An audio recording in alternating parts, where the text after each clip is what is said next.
Brian Nadeau with you. We're taking a look at the early pick 5 on Curlin, Florida Derby Day. We have 14 races. It kicks off at 11:30 a.m. Stakes galore, and we're estimating $750,000 in this pool.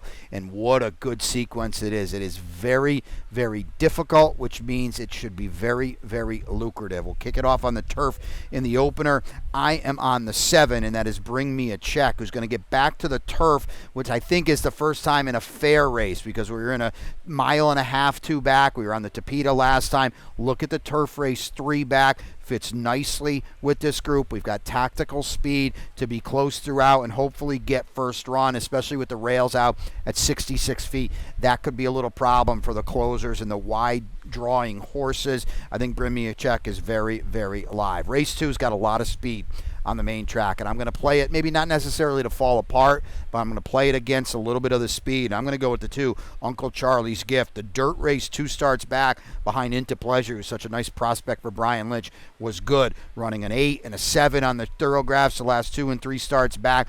Fits with this group. The Hall of Famer Nick Zito saddling this horse, and I think at a nice price with a positive race flow, Uncle Charlie's Gift can get the money in race number 2. 10 stakes on Saturday. The first of them is the Cutler Bay for the 3-year-olds on the turf. I think it's a wide open race, and I'm going to go with a horse that's never tried the turf, and that's the 2, Classic, of course. There could be some speed in this race. He certainly looked like he worked well on it on March 21st. He's drawn well, too, and I think we can pass some horses here in the lane. Lasix comes off, obviously, as it does for all of them that are not running in stakes last time, but I think Classic, of course, is very, very interesting, as is the 5, Wakan. Now, if they let Wakan go early, they're probably not going to see him late, but I think when you've got a horse like Forge Steel on the outside, that says to me the pace is going to be pretty honest in here. Race number 4 is a grade 3 Orchid. You could go 4 different ways in here.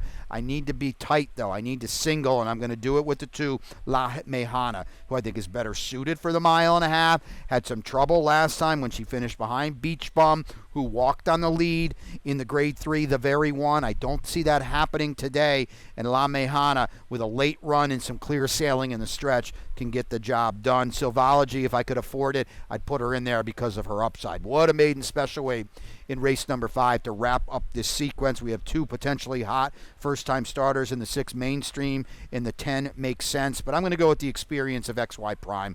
I like that debut where he dueled early and tired late. Multiverse is going to win stakes races for Bill Mott. XY Prime now has got it behind him, and if the firsters aren't ready, or maybe they stub their toe a little bit early on, XY Prime might be down the lane, and that'll get me out, hopefully, of what is a $96 early pick 5 day. I hope you have a heck of a lot of fun here on Curlin, Florida Derby Day.